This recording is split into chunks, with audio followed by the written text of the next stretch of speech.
Happy Thursday, everybody. Welcome to Kayak Fishing Weekly, the show on the Serious Angler Network dedicated to all things kayak fishing. I'm your host, Sucks at Fishing.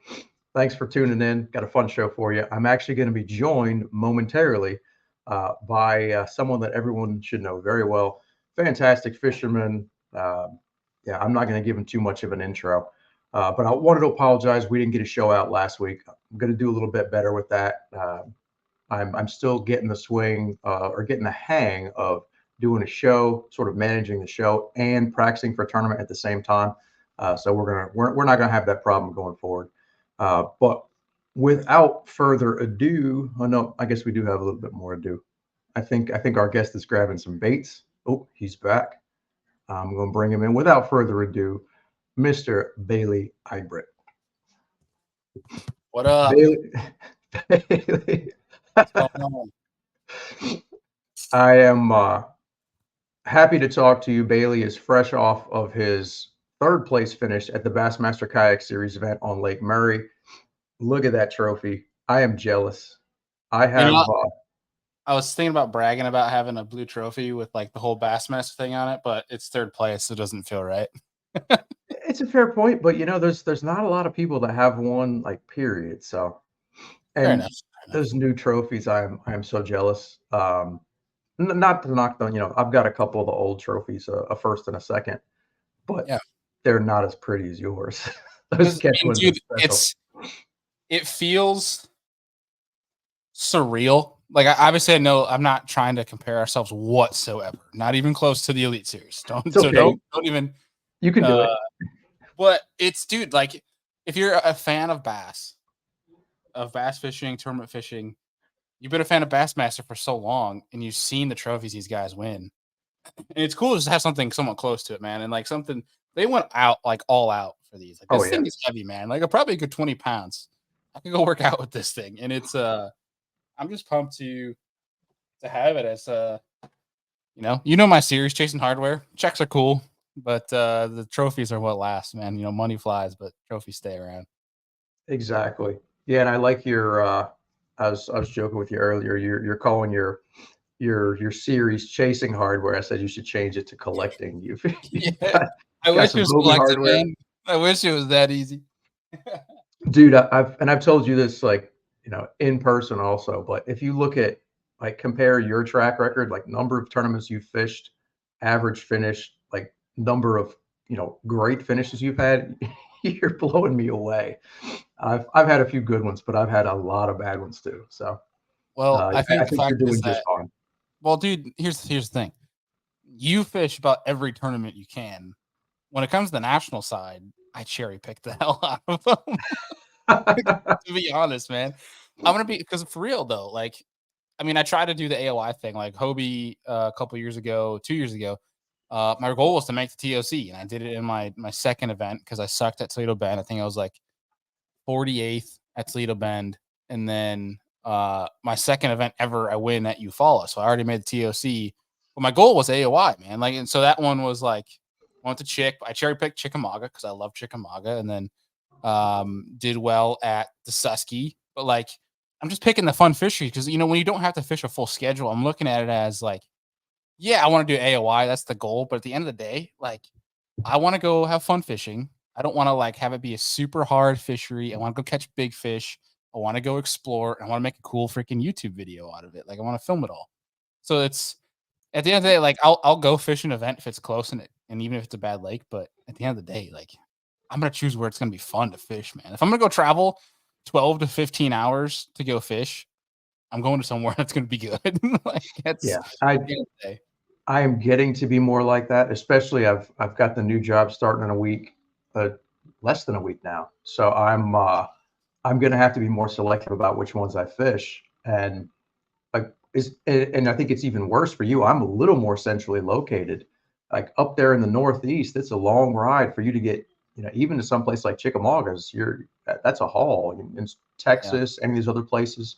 And then, Bassmaster Hobie, they're making a number of visits, further west now. We've got an Oklahoma trip coming up. There's been a couple of tournaments in Texas already. I'd love to fish every one of them out there, but man, you talk about the number of hours that it takes just to get there. It's I'm sympathetic to you northern guys because you guys have it worse than me. I will say it's worth it though. Like you can do that kind of thing if you have a reliable vehicle.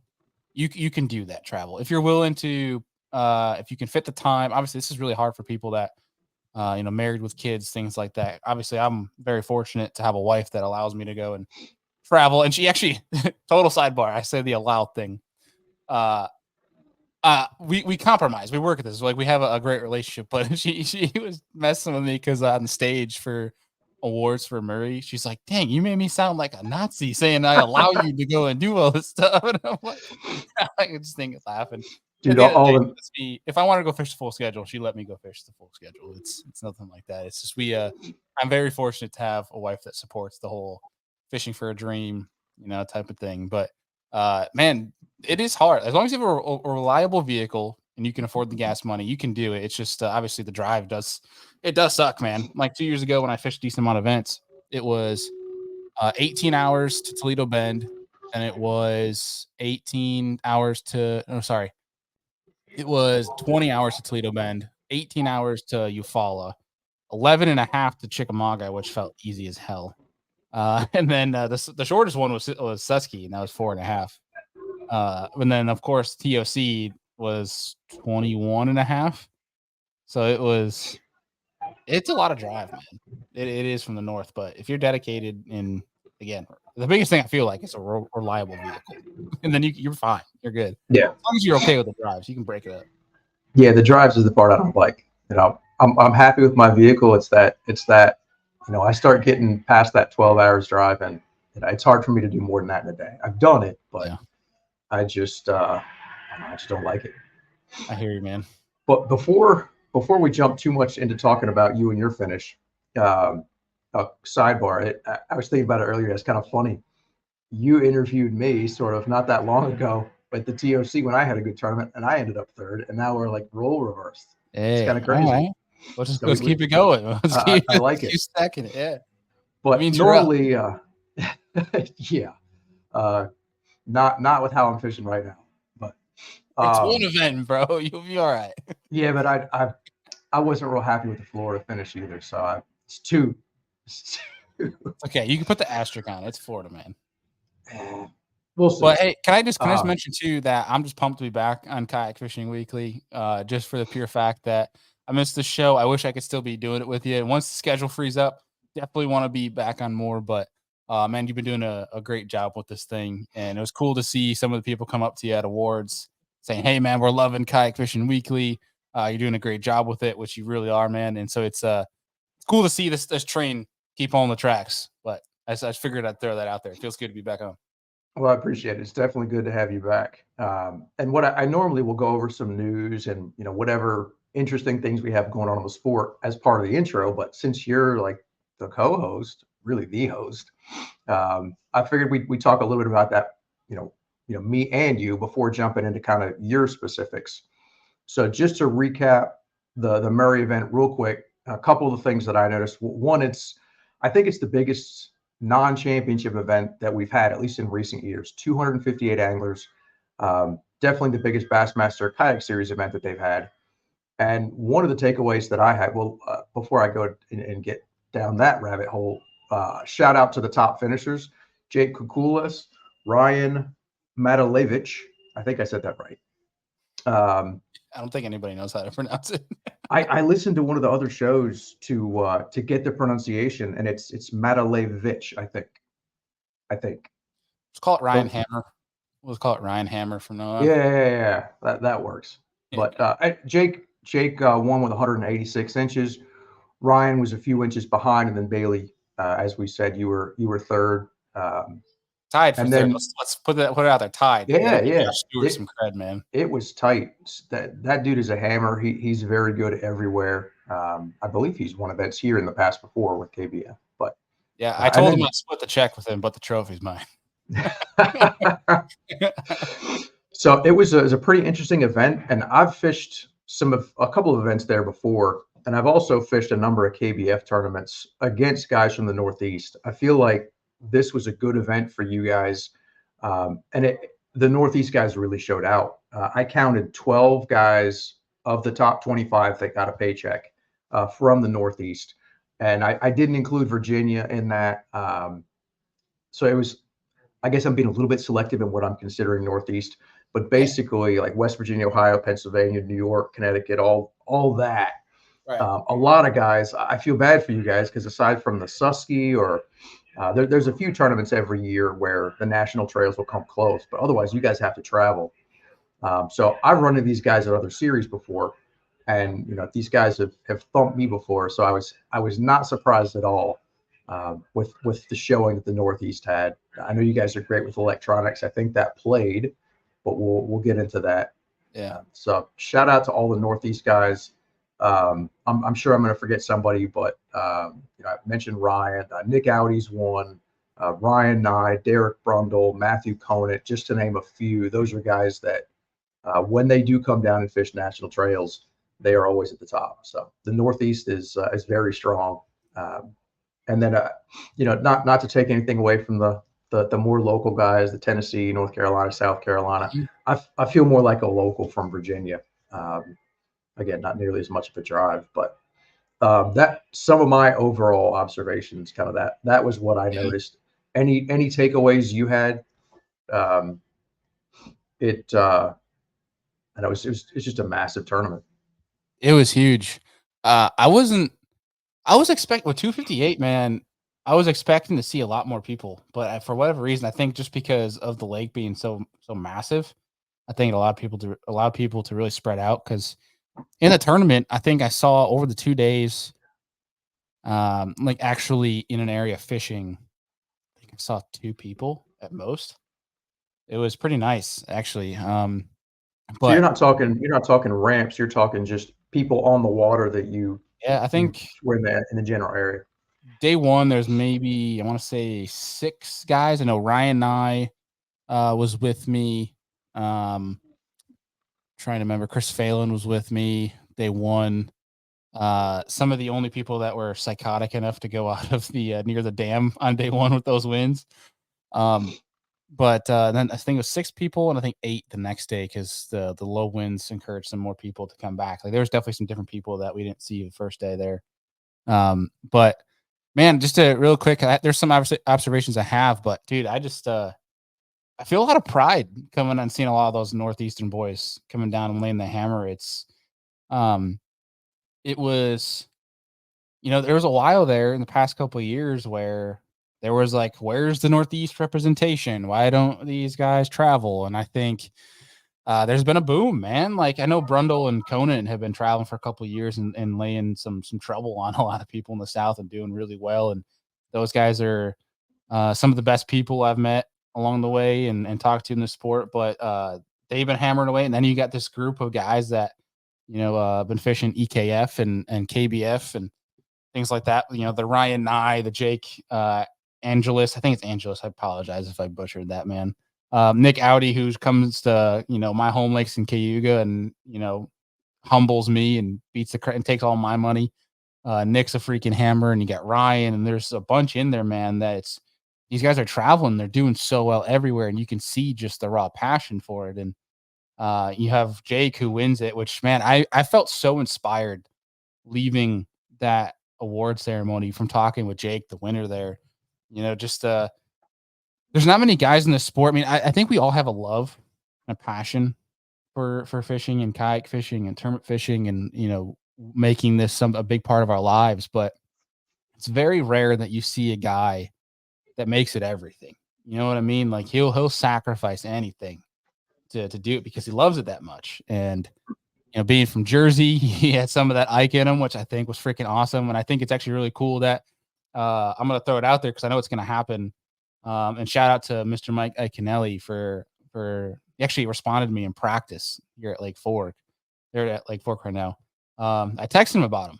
I texted Mike and I'm like, hey man, dude, you gotta talk to this kid because he sounds like one of the special ones, and that's all. And I felt really inspired leaving that award ceremony talking with Jake. He just seemed like a really good kid, man. And saying like he skipped meals day after day so that he could afford entry fees.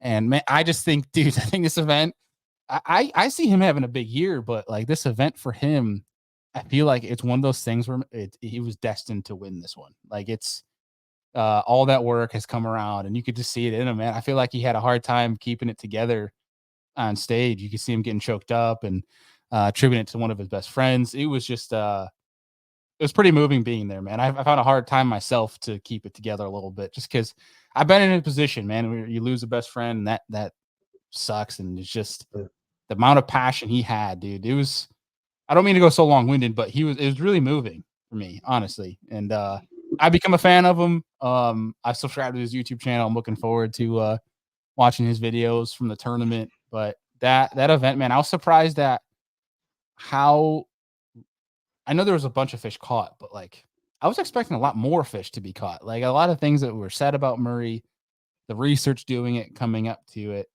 It seemed like there was a decent amount of fish caught, but more of the fish caught were quality more than quantity, if it made sense. Like it seems like when you got a bite, Yeah. it was 16 plus. Yeah, I had that experience. I was not getting a lot of bites. I was not fishing anywhere near you or anywhere doing anything similar to what you were doing. I was way up in the mud, and obviously it didn't work out very well. But It worked out for some people though, but it's but just like it we worked. talk to each other and other people. Like this is why you and I make great travel partners, because we literally fish completely opposite. Yeah, we don't have to worry about taking each other's spots or Yeah, anything. that's right. But that river bite, I got some quality bites up there. I wasn't getting enough of them, and I agree. I don't know the lake. I've been down a few times and I've never really. I just don't feel like I've quite figured it out yet. I've tried different things each time.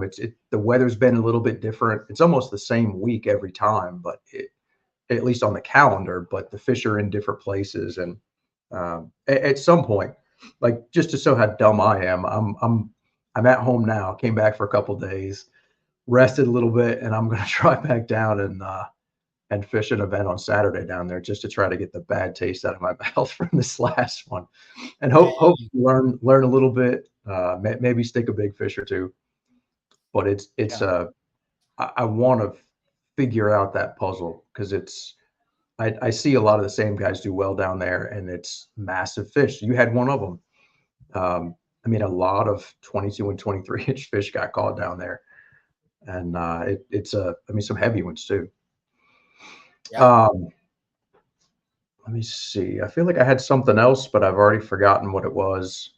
Oh, the other news I wanted to talk about was the upcoming Hobie tournament. So March 9th and 10th, Hobie is going to be down. I want to say Lay Lake, but I know I'm wrong. It's Logan Martin. Yeah. For some reason, I'm always confusing those in my head. But Logan Martin, I don't know a ton about it. But have you been down there before, Bailey? I haven't, man. It's one I really want to get down to like that. And that like a Smith, like I'd like to get down to Lay. Like I feel like those lakes set up well for how I like to fish. Gotcha. A little bit of hybrid of offshore and inshore, like on the bank stuff. Like I think not very big fish. Obviously, it's not known for very big limits, but nonetheless, I also I'm chalked up with spotted bass, man. I love spots. I stopped at Norman for a couple days on the way down just to go have some fun with get a spots. little warm up. It worked. Maybe I'll do that next tournament. Is try stop on the way, get a little pre-practice. Yeah, I don't know, man. Like I was sitting there, I'm it. like, yeah, I'm gonna be targeting largemouth the whole time at Murray. Like I didn't even really think about it honestly till I got there. I'm like, oh yeah, there's the Hobie on Norman. I'm probably gonna do that. So it doesn't hurt to go poke around a little bit. And I went poked on a ramp that I had near my hotel and caught some spots. Scoping, caught some spots, shallow cranking. I caught some spots just throwing a jerkbait on wind-blown banks. And then I caught a big old 5-pound Norman, unicorn, which was pretty cool. It's largemouth. And so maybe that set the trend for later in the week, but it was cool, man. That Norman's awesome. I just, last year I stopped at Hartwell on the way down to an event just because I don't get to poke around with spots much. And it's just, I feel like I vibe with the spots, I like Me them. and I the can't say spots that I'm great friends. See, that's how I feel about the largemouth usually. The spots, I like catching them. I like trying to learn that game, but I can't pretend that I'm great at it. I can catch. I had a chance to fish for him a little bit at Richard Russell a few years ago and had a good time. But I feel like some of that was just luck. It wasn't me having any particular prowess with the spotted fish. But yes, I guess since neither of us have been there, we won't throw out a whole bunch of real specific advice, but just some of the research I did on Logan Martin. I know it's a Coosa River impoundment. I've heard that the spots down there are particularly mean and they grow big. And I did a little bit of research on some tournaments that have been down there that have been hosted on that lake over the last few years. I couldn't find a ton. At least I found a few that had 3 fish limits. I found a 2-day tournament that was what's the word I'm looking for? It was like a benefit tournament. So I take it back. Not a 2-day, but a month long, charity event, month long event where it took 100 inches to win. But for the most of what I found was 1-day events.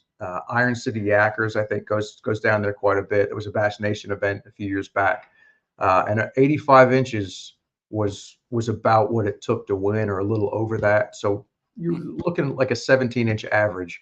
But I also didn't find any specific tournaments that were hitting it like when I think the Hobie's going to be down there. I think it could be different. There could be some more quality, in that pre-spawn bite, that March time frame. But yeah, so anybody that's doesn't have something already going on that weekend, I think there's 49 guys signed up right now. I'm sure that number is going to increase, but good opportunity if you're looking for points. Looks good right now. So one of these years, man, I'm going to do the full Hobie and Bassmaster schedule. One of these years, dude. I want to fish all of these. Yeah, I'm kind of the same way. I want to, but man, I don't know that I've done the full of either. I take it back. I did the full Bassmaster 1 year. It's a little easier with 5, but to do all 9 of the Hobies, and mix in the other ones, that's tough. It is, but I feel like the people that do all of them are the people that are fishing the best. Like you look at a Russ, you look at a Steaky, you look at Christine, like people that are, fishing top of their game and people that fish more, seems like. So is it chicken or egg? Like, is it because they fish all those events they do better, or is it because they're better that they're able to do well at all the events? I think it's because they fish a little bit of both. I think there's a lot of talented people that do decent at events, but could do better if they fished more or fished more events. Because the more you fish, man, the more you get acclimated, the more you're in tune with everything. I mean, you see that on the boat side too, where it's guys that just fish more, especially in the off season, that are just more in tune with things. Obviously, it doesn't work with too many people. Like obviously, people have kids and full-time jobs, things like that. But for the most part, I feel like there's something to the fact that the more you fish, the more in tune you are with everything, and the more you get kind of one with the fish, if you will. Like learn new techniques, you get stronger in certain techniques, and you just, especially from a regional standpoint, the more you fish, the more easier it is for you to adjust to conditions and changing of seasons, understanding what those fish are doing. But that's what I attribute to. I think those guys are so good so often because, one, they have just the pure talent. They're already hammers as it is, but they're on the water constantly. I think that's a big thing. And if you're looking for an example outside of the kayak world, like JT Tompkins, some of those other elite qualifiers, the guys that made it through the opens to the Bassmasters, like they were talking, I think JT was talking about fishing over 300 days last year. So I know a lot of guys talk, oh, they're just really good with live scope. And yeah, they are. But those guys put in a ton of time, which I think is why you saw so many of them do well in their very first Bassmaster Elite Series event, and why I think some of those same guys are going to do well this coming week on Fort. They put that time on the water in, and it's like you said, that being in tune with them, you don't really ever lose touch. Like most of us, you go back to work, you fishing just on the weekends. It's harder to stay with them. Yeah, I mean, take a quarterback. Take a quarterback, for example. It's, you got a quarterback that, has been training forever, one that trains every single day, is after it. You have a quarterback that, has played for a long time and they retire. They can still sling it, every now and then, but the one that's been training every single day is going to be way more dialed in, way more consistent. You know what I mean? They're going to perform better. That might not be, but it's the only thing that would make sense in my head. They don't cast up in the trees all day. Yeah. All right, so I want to jump a little bit into the specifics, and the first question I want to ask, I thought this was great. Steve asked you this on stage, and shout out to Steve-O for plugging the show. I'm grateful for that. But he asked you, how does it feel to lose big bass with a 23 plus? You had a 23 and a quarter, and it was massive fish. How about tell the story of that fish first? Yeah. I have mixed emotions on it. So the story of it was, and I'm sure we'll get into it later, but essentially I had made an adjustment late in the day on day 2, thinking that my fish had moved up, but they'd actually moved out. We'll get to all that specifics later, but essentially I had graphed an area in practice that was off of a deep saddle. I should say deeper saddle. And it was on the one side of the saddle was a more gradual decline, and the one other side of the saddle was a very steep decline. And on that steep decline, it actually had brush and it had a clump of grass, some coontail, which any northerner sees some green, healthy coontail, it drives us nuts, and we'll fish it all day long if we don't get a bite, because healthy grass, that's bingo. Hey, green light, you're going to catch a fish. So I had that there, but in practice, it was all crappie and stripers. There was no largemouth, at least, that I could catch out of. I didn't fish for too long, but at least what I saw there and caught out of it was striper and crappie. Made an adjustment late in the day to go at least look at that, because I tried to follow my fish up. They weren't. I got misguided by a 19-incher I caught, which we'll get to later. So when I backed out, I went and graphed that grass and that saddle there and saw that there's fish on it. And then turn around and put Mega Live on it just so I can try to see a gauge of if it was striper still, crappies, and they're positioning differently. And I could see it a little bit on side imaging, but you definitely get the better picture through forward facing of like how they're behaving with each other. And they were moving much slower. They're staying on top of the grass. And then there were some that were towards the bottom of the brush. And I could tell those are bass, because crappie and striper are always going to remain high for the most part. Stripers will go down towards the bottom a little bit, but with that water temp, they were really active all week. I was telling you at the house, like, I can't freaking get away from these things. So at first in the grass, I actually fluttered a Demiki rig or a jig head minnow over top the grass, and I caught my 20 and 3/4. But as I was putting that fish back, I had actually looked over at my brush pile. I put Mega Live onto it, and I saw there's a decent blob. As I'm squaring up to it, I was just going to cast at it anyways, but put Mega Live on it, and I see there's a decent blob that's sitting right under one of the bottom branches. And I kind of made a risk to try to throw a underspin with 6-pound test through that tree, hoping for the best that it'll go through the tree and not get hung up. And man, it was just like one of those things meant to be type of deal where I casted it, watching my underspin come under that tree through the branch, and I see that blob just rocket up to the bait, and it was dong, like hit it like it was like a like a gong at a Chinese restaurant, and it came up like it was like zzz, zzz, and it was like slowly coming up. I could tell it had weight, and it was more of like a guessing game at first, because I'm like, this is heavy. The only big things that felt this heavy this week had been a striper, but it's not running right or left like a striper. It's coming straight up. That's what led me to believe it was a bass. And it came up straight up immediately and just started wallering at the top. And you can hear it in my video that'll come out. I'm just like, oh my God. Oh my. Because all I could see was head and mouth. And a head of an 8-pounder. A head of an 8.5 pounder. And I was at 6-pound test. It was loosen up the drag, and fought it for a little bit. And thankfully I felt like she was just her head was so big that she couldn't like swim that well. So she came up pretty easy and got her in the net. And I just was like, I laid back in the video. It's hilarious. I just lay back and just look up at the sky. And I'm like, what just happened? I got a 23/4 and 23.5 within 5 minutes of each other. And I'm like, this is going to go down. Like, it's going to go down right here. And so I caught that one, 23 and a half. I put it on the board. I actually had to call my wife because I needed to calm down. I couldn't contain myself. I told you afterwards, man, I've never screamed when I caught a fish. And I looked back, I thought I screamed. Apparently I didn't. Just in my head, apparently I was screaming. But like I was like fist pumping, like hell yeah.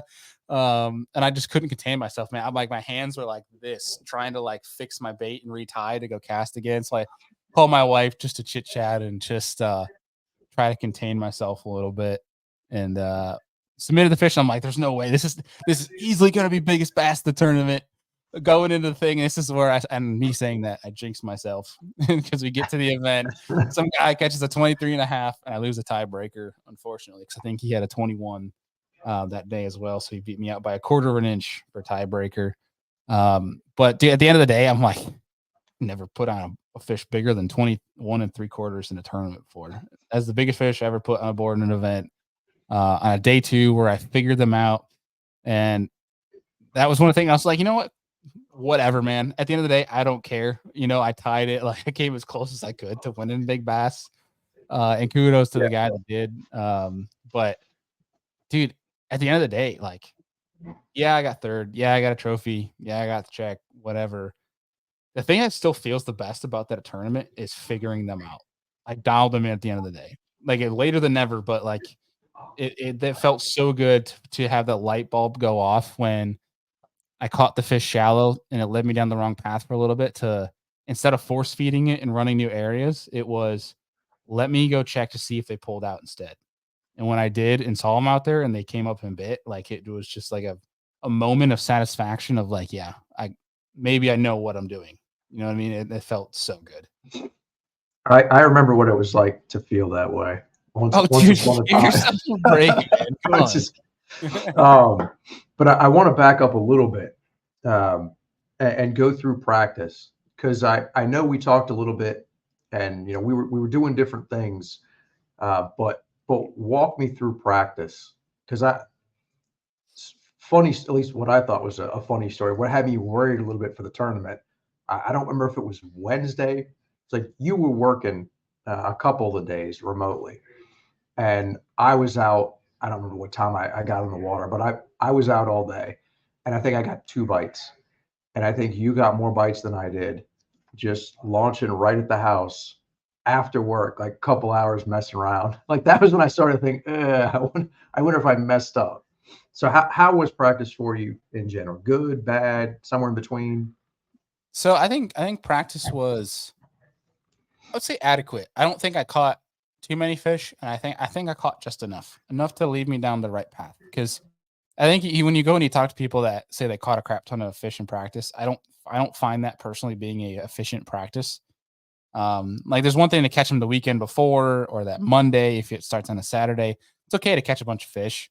When we're talking about like big ones, it's probably not too wise to go and catch those fish and beat up on them. But I would say it was an adequate practice, man. I feel like I had some clues to lead me down the right way. I felt like I never want to figure it all out in practice. I felt like I had enough crumbs that I felt like I was going down the right path. And I think I was in the time, like if the tournament was Thursday, Friday, I think I was on a great path. It was, I was able to at least have enough dialed in where I knew how to adjust. But the week laid out was I got down there on a Sunday and I went and I launched, and I kind of just picked a random launch near the house. And I went and just fished. Went more just shallow. I just wanted to get a look of the lake, get a feel for water temps, water clarity, things like that. I didn't want to go and graph for hours or anything. It was just, I'm going to go and fish and just get a feel. And I caught a bunch cranking shallow. Like I shouldn't say a bunch. It's like, I think it was 6, something like that. And I caught one that was like a 19 and a half, a bunch of 17s. And I didn't really see too many fish offshore, but at the end of the day, I did cover I looked at how much ground I covered. I'm like, man, I went a long way and only caught 5 or 6 fish. And I'm like, well, maybe they're not all up yet, because I always thought that at least Lake Murray you'd be catching a bunch of fish. So that Sunday, that clue of, because the next few days I had to work, the the temperatures were going to actually just stay colder in the morning. Like we were in 30s in the morning. I mean, it was pretty cold for us in practice and even the tournament as well. And so like the Tuesdays afterwards, I just launched behind the house, went and flipped a lay down and catch like 1 or 2 fish in the evening. Didn't really lead down like any clue or anything. I'm like, it's just good to know like if I need a bite.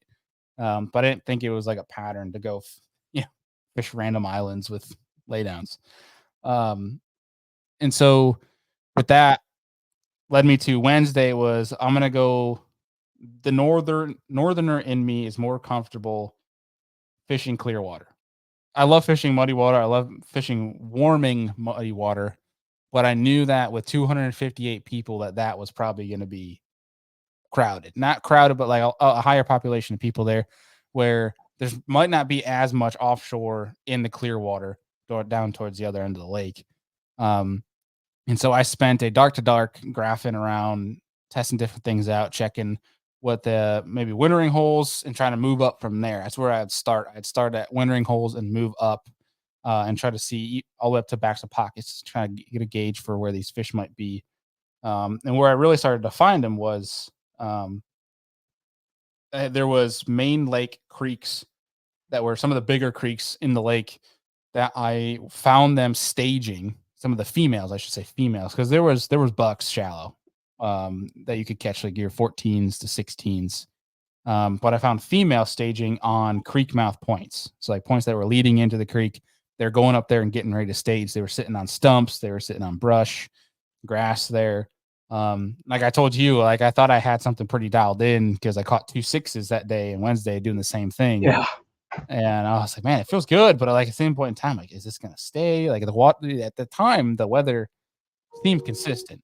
So I felt decent about it. And I ran to another creek mouth, caught another decent one. I'm like, okay, I think this is a pattern. But I went and made sure to graph around it in forward and backward. That way I knew if I was going to go here, that this is where I could retreat to, or at least if I knew where the fish were going, I could get a feel for like, hey, if I need to go chase them and go and move forward, this is where they're going to go. And that Wednesday was like, I think if I could have went down there and only practiced that Wednesday, like I think it would have been fine for the whole tournament, because Thursday was a waste for me. Like I went out and didn't find much of anything. I think if anything, it kind of spun me out a little bit. Friday, I went up into muddy stuff just to keep it honest. That spun me out even more because it was like, I think I saw 50 degrees up in there and I didn't catch anything. And it was really muddy. And I'm like, I just don't feel too confident about this. I just told you straight up, I'm just gonna go hit that stuff and just hope that those fish are still staging there. And so I'd say it was a decent practice of writing off water, but also getting enough breadcrumbs to like, I feel like I have a path here. I don't know if it's a winning path, but it's one where I think I can go catch a decent one. Gotcha. So is it fair to say the 2 days would have been Wednesday and Thursday, or no, I'm sorry, Thursday and Friday of looking at other stuff and not really finding anything that, at the very least, that gave you some confidence to go back to where you did find them on Wednesday? Yeah, it pretty much told me is like, okay, I have one launch I'm going to go out of in one area. I'm going to focus on this and have a plan A, B, and C in this area. If it doesn't work, then I got the motor. I'm going to go find some new water and hope for the best. But yeah, I think it's a good takeaway because that's something a lot of times if I have a bad day, it'll bug me. Like I go out and practice and I don't find much. It bothers me. Um, and I still struggle with it, but at times when I can remember, hey, you eliminated water. That's part of the goal. It's like we're not going to come back here and waste time again. I'm going to look for something else. And I think that's sometimes overlooked is that it's, you can have a good day. It'd be a productive day of practice if you don't catch anything. Just, hey, you know what not to do now. You've eliminated some things, and that steers you a little closer to what you need to be doing. Yeah, dude, I think that's one thing some people overlook in practice where they kind of get down on it. They lose some confidence. Like, it's one thing to say, like, if you practice all week and you went to almost every launch in the lake and you didn't catch anything, yeah, that's a little just, concerning. But there is something to the fact that if you got bites one place and the other places you didn't catch them how you like to catch them, or you try new things, it didn't work. That's okay. Like, it's practice. You're not supposed to catch fish in practice. You catch a few here and there. You get a taste for size. Like, it's one thing if you were comfortable knowing what Lake Murray had to offer, you can catch one and be good. But like, if you've never been there, catch a couple, get a gauge for size in the area. But if you have a couple days where it's like you catch one fish or none, that's okay. It just means you're narrowing down your options. It's like having a multi-choice test and doing the cross Process of elimination thing. yeah. Where you're like, well, I know it's not A and D, so that gives you, hey, all right, it means it's 50-50 chance. Like either B or C. Take your best stab, what you feel is right. And if you look at it that way, I feel like your decision making can be a little bit easier on tournaments where you don't have a great practice. I like it. All right, so we had a productive practice at the very least. Walk me through day one. Was it easy? Did you go back to that particular spot at the creek mouth and just wail on them? Was it a struggle? How did that day go? Yeah, I think I caught 6 fish all day one. And so I launched, and I was pretty uneasy because, I mean, you saw me the night before. I'm like, gosh, dang, do I call an audible? Like, this wind is pretty crazy. He said it's coming in at 11. And I talked to one of the guys that was local. I'm like, hey, dude, like, how big of waves are we going to be expecting with a wind like this on Murray, man? And he's like, dude, you're probably looking at 3-4 footers, like going down the lake if that stays true. And I'm sitting in the back of my mind, like, do I do it? Do I not do it? Like, I'm sitting there, I'm like, I've been on the Great Lakes, I'll be fine. But it's never fun. So it's kind of like, you know what? I feel comfortable enough with my experience of putting myself purposely in situations that were not great to be in a kayak, that I felt comfortable that I would know a good time to leave if it did get hairy. And so I went with it, went to that ramp. I launched. I think there were 6 of us or so there. And I went immediately right off the bat to I started actually cranking that day. I went to basically a half a mile from that first creek mouth spot that I thought was my best area. And I just want to start cranking, maybe see if I get a bonus fish because the light wasn't up too much yet, and just see maybe if there's fish shallow, and just see if I can get 1 or 2 fish before. Because I thought with the lighting the way it was and the sunrise, that low light when they're out deep like that, they might not eat a jig head minnow, Demiki, or a rig as good. So I thought maybe it just, I don't know. That was kind of what the way I justified it, but I started there and didn't catch anything doing that. So I went to my creek mouth spot and picked up within the first 15 minutes, like a 16 on an A rig. I guess I got the baits here. Ooh, yeah. Now's as good a time as any. Let's see them. Yeah. So when I was cranking, I cranked all week with, it's the Berkeley Frittside 5 Biggin. That's the Ghost Red Craw. I caught a 19 on day 2 and a 16 on day 1. This actually filled my limit on day 1, the 16 and a half, I think. This is the Clickin Frittside, by the way. Ooh, there's a difference. There's a regular Frittside and a Clickin Frittside. I did not realize they had one with rattles. I'll give away his juice. This was what Brundle was throwing too. You told me afterwards. Really? He might get mad at me for saying that, but okay. Better to ask for forgiveness. We'll edit it out. Yeah. You guys can, and we'll leave I'm sure we'll have links down to Omnia Fishing where you guys can pick these up. But that's all I cranked with. I tried a Frittside 7, worked decent, but whatever. I just got a lot of confidence in that 5 Biggin, man. And then the A-rig that I threw. This is a Hog Farmer 5 blade. I just like it because it's more durable than the Umbrella, but you don't need to go spend $25 on an A-rig. You can go spend I think it's $12.99 or $7.99 on the Umbrella. But I got some 1/8 ounce Picasso jig heads, Kitech Easy Shiners, and a Strike King Rage swimmer in the middle, and I actually dyed the belly of that so they could key in on it a little bit better. Were you getting them on that middle, the ridge? The one because I had all the 4s on the outside as Easy Shiners, the Kitech Easy Shiners, and then the middle one, the Rage swimmer, was a pearl white with the chartreuse belly that I colored. Caught a 16 In the first 30 minutes, I caught a 16, a 17, and a 19 to start the day on that creek mouth. And I thought, man, the way this is going, like, we'll be set. We'll get a limit here. And then I'm like, in my head, I'm like, we'll get a limit here. We'll pick up a mag draft and a glide bait, and we'll go look for big fish for the rest of the day. And I figure as soon as those thoughts flood my head, I'm sitting there for another 2 hours and I didn't catch anything. And so I was like, okay, I need to make some moves here. I went into a cut 2 pockets over. I was telling you in practice, I went and just kind of glanced at some docks, threw a glide bait on it just to see if there's fish under there and see if fish were on docks any. And I went and fished like 50 docks without a single thing, no bites whatsoever, until I found one dock in practice that I threw the glide and like 10 fish came out afterward. It was some decent ones. I'm like, okay, well, this is gonna be part of my rotation. This one specific dock, I'm not gonna touch any. I'll touch the 2 next to it, but then beyond that, I'm not gonna hit it at all. I had 3 fish at that moment, and so I ran back to the dock. About 100 yards away, I turned my motor off, stowed my motor up, turned all my electronics off, and I went the back opposite way down the creek so that I was as like, because I figured, water temp's cold, super clear, and it was pretty quiet back in this cut. Like any sort of thing, I feel like I'm going to spook these fish.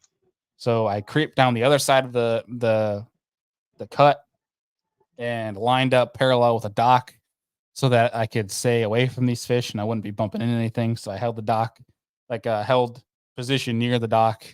It was actually fun. I think it was actually kind of clutch that I messed this up.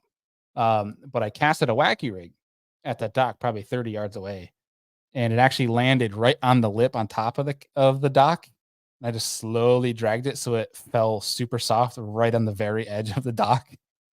It was perfect because it was one you couldn't skip under because the water level was like flush with half the wood dock, if that makes any sense.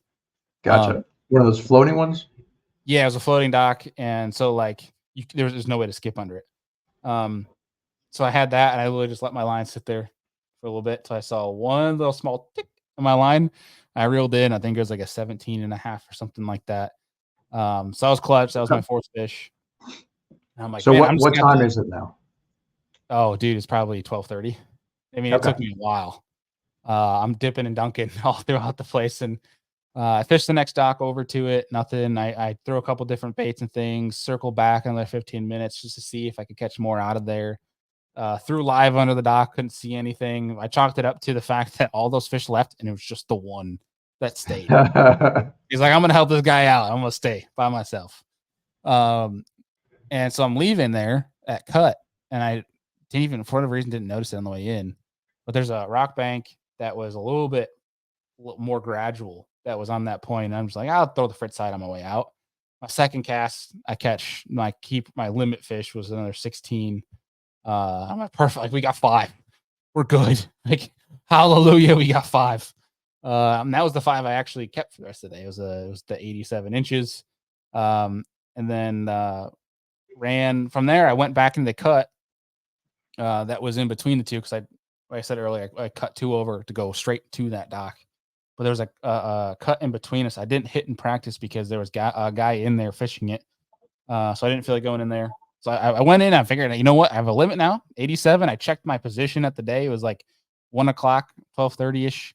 I was in like 4th place. I think I checked.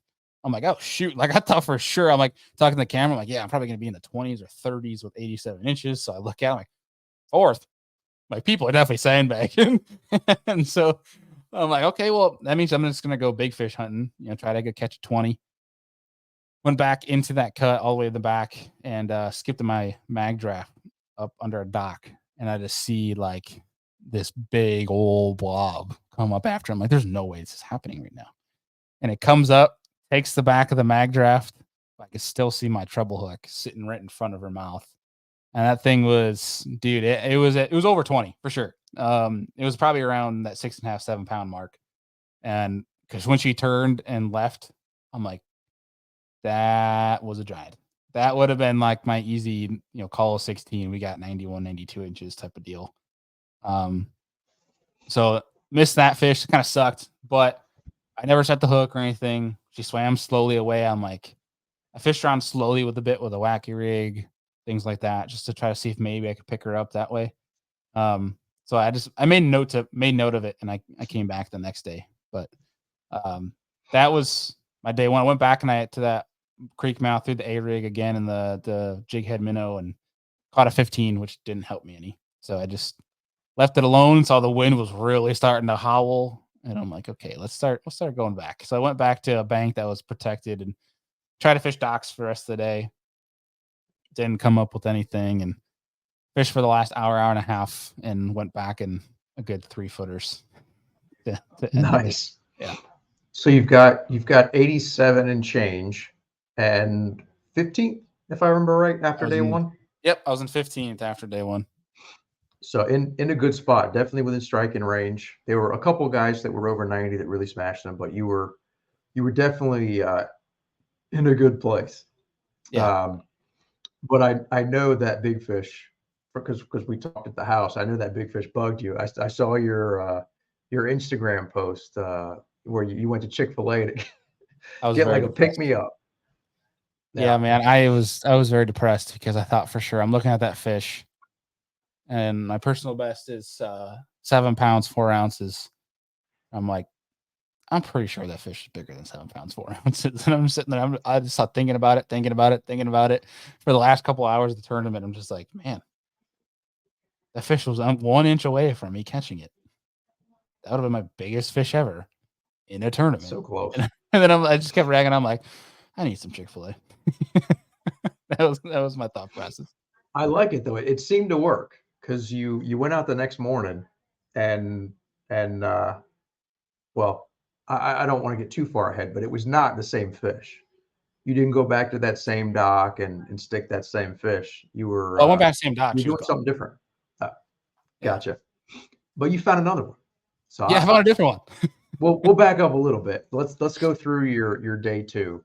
Was it did you go back to the same general area, the same exact spots? How did day two go for you? Yeah, so day two, I ran immediately to the creek mouth, skipped the cranking shallow, and I went to that first point off the creek mouth, started throwing the A-rig, and within, I think it was like, because lines in with us was 645, it was around 650-ish. I dumped a good 4 or 5 pounder on an A-rig, of all things. Mm.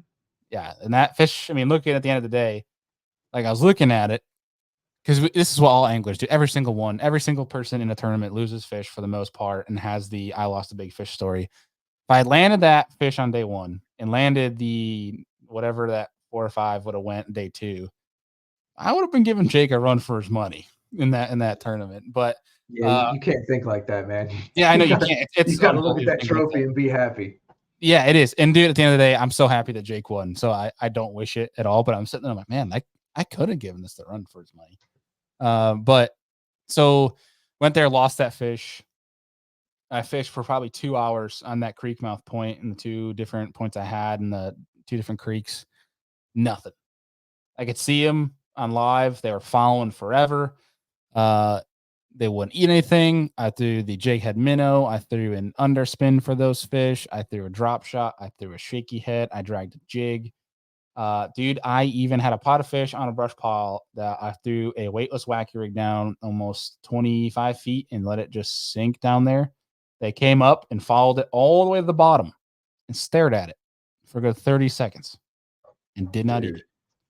And I'm sitting there like, I'm screwed. I'm done. Like, this is over. You've tried everything. It's pushing 9-ish now. It's probably 9:30, 10 o'clock. 9:30, 10 o'clock. You've had the one bite. It came off. It was a quality fish, bigger than anything I landed during the tournament. So what's your mind like right now? Are you starting to spin out? Are you beyond spun out? No, I for whatever reason, man, like I was telling you at the house, like I felt going in the event, I felt calm for whatever reason. Usually I'm like, it wasn't that I wasn't excited. It was like I always felt this weird, like, butterflies, like big event. I got to prove myself. Where I think just going into this year, like I just had a confidence and I don't want to sound bad, but like I didn't care. You know what I mean? Like it was one where I just want to go have fun. I wanted to learn. I wanted to do well and just go fish how I want to fish. Like I felt like I had confidence enough in my abilities that, like, if I sucked, I sucked. Like it's one of those things where I was okay with losing. Like, I got over this hump of like worrying about having a bad loss. Like, I'm not going for AOI or anything like that, at least this year. And it was just what I'm just like, I'm gonna go fish, man. You know? Me neither. Yeah, yeah. You got more events, man. But yeah, no, I was sitting there. I'm like, yeah, this kind of sucks. Like, kind of really hoped I'd have 3-4 fish right now. But I was just like, you know what? What am I doing? So I can't be force feeding these fish. They're not going to eat right now. I'm not going to wait till some window opens and they start eating. So I'm like, where could they go next? So the only logical thing I could think of was these points had riprap banks on them going back into the creek mouth or into the creek. And so I just picked up the frit side, and within 5 minutes, I caught like a 19. And I'm like, oh. And I'm like, okay, maybe we're doing this for a while. Cranked for another hour and a half, 2 hours, way longer than I should have. By this time, it's almost noon. And I'm like, well, kind of sucks. So that's the 19-incher, just to clarify, that you mentioned earlier for leading you astray. Leading me astray. So I you thought got that maybe he's being 19 shallow. Yeah. Gotcha. So I fished that for a while. And I take it back. I did pick up my 15-incher that day. I picked up a 15-incher earlier that morning around 10 o'clock after the fritside fish, throwing the A-rig on a random point that I had never fished in the tournament. Blind, no live. You don't need live to catch these fish. And I caught that one and went and go check the dock. Checked for that 7-pounder on the dock. Nothing. Like, well, we're going to go fish some new water. Some stuff we didn't fish yesterday. And it was around noon. I had a small secondary point a little bit farther down, like another mile down, that I remember I had grass on. I had grass, I had rock, I had a nice little mixture of everything.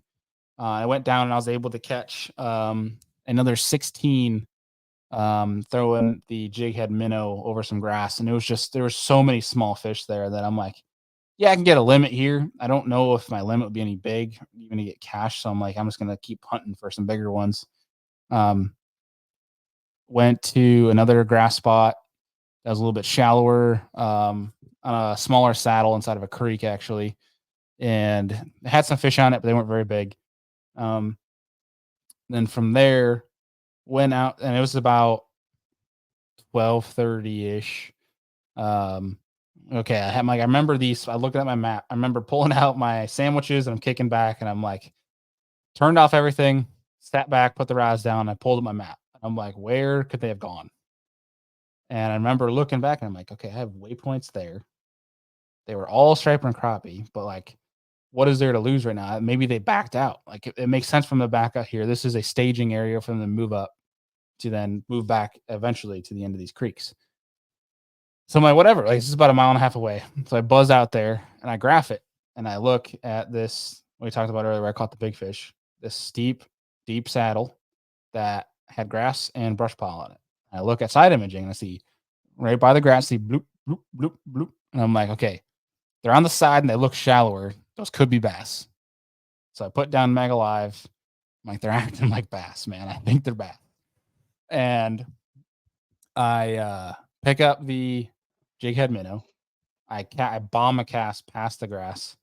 And the grass was up. It was about 16, 17 feet, up about 5. Water's pretty clear. So I just kind of, I didn't see my fish eat on live or anything. I'm just watching it, and I'm just slow reeling my jig head minnow and fluttering it slightly so that it was kind of, I got it right here. Kind of like a pulsing up. And yeah. So this is what I was throwing. It's a queen tackle tungsten live sonar jig head, and then a Z-Man scented jerk shad. And basically it was just twitching it so that it was just like, it was kind of like that. I'm horrible at showing that with my hands, but it looks way better under the water. And I'm just like slowly pulsing it through, and all I feel is dung, and I'm like, oh, that feels like a bite, and it's just, this is on a 6-pound test in the grass, and it just that. And so I fight that for a little bit. It comes up. I'm panicking a little bit because I'm like, dude, this feels my limit. This is a big fish. Like, I catch this, I cash a check.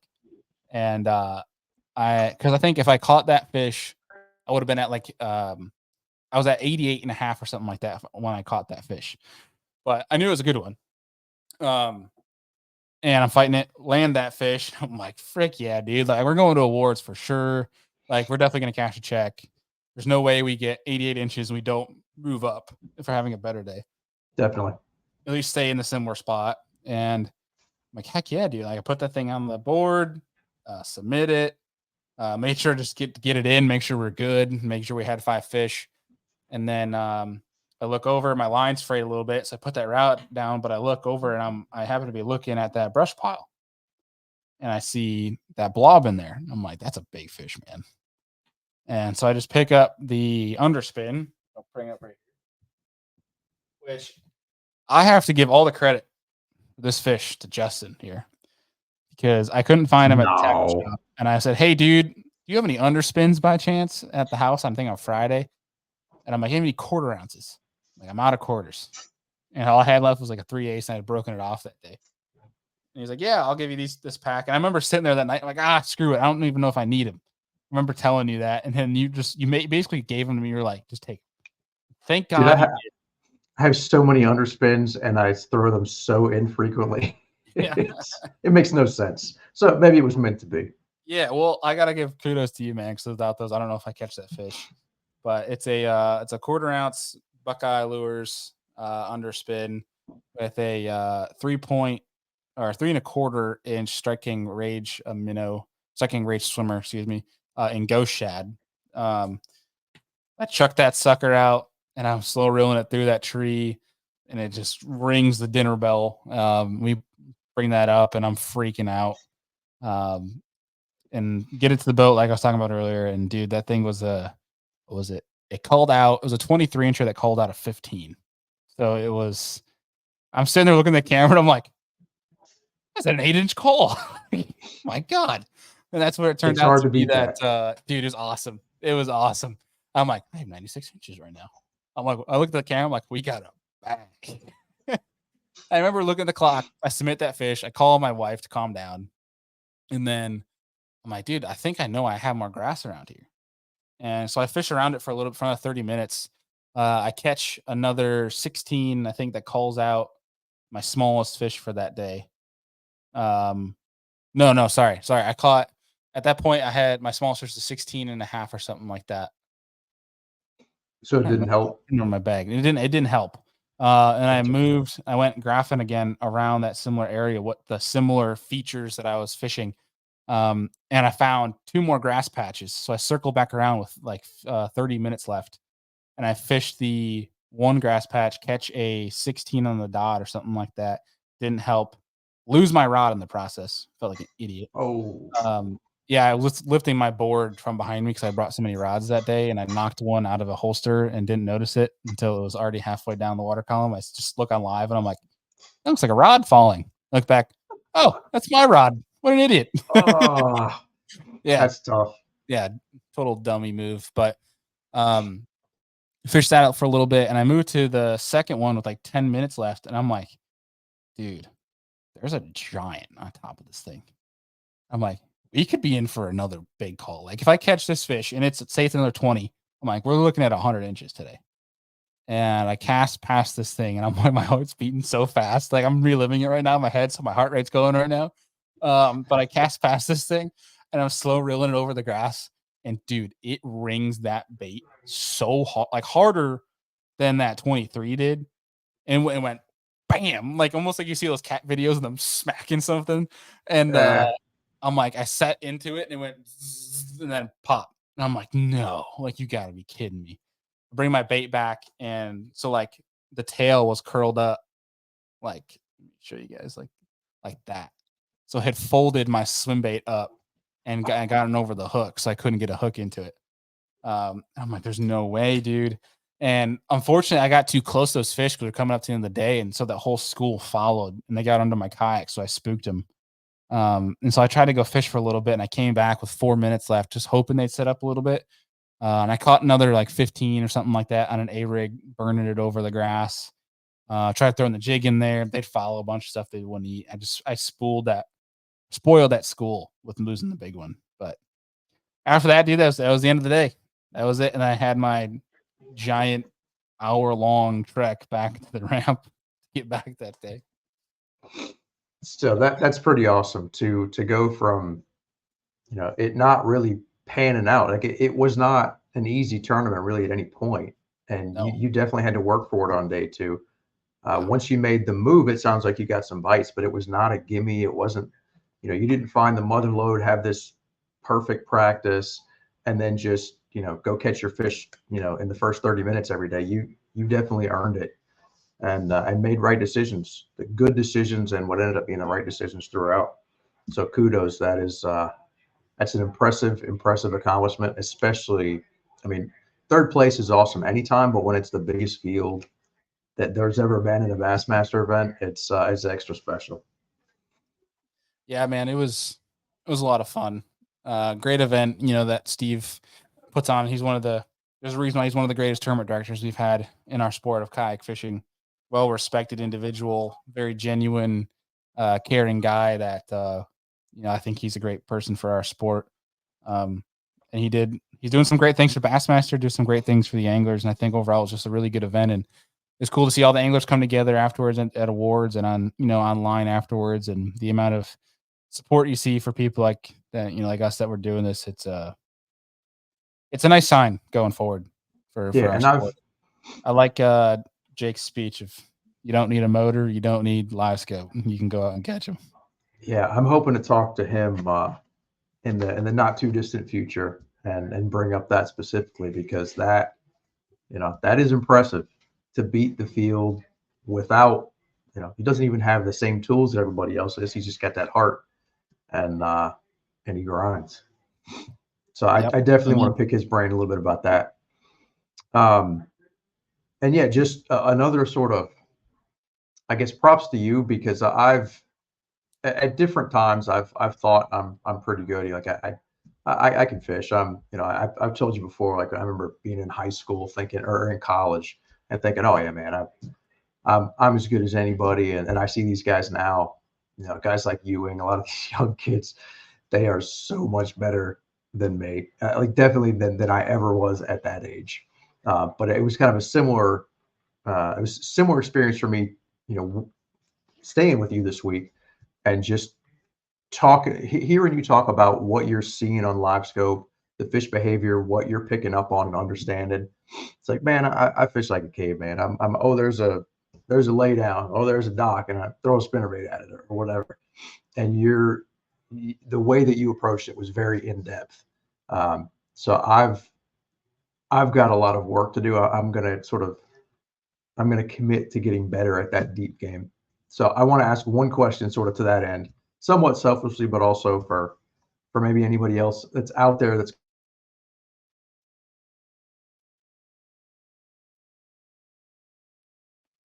Oop. Either I'm frozen or you're frozen. Uh-oh.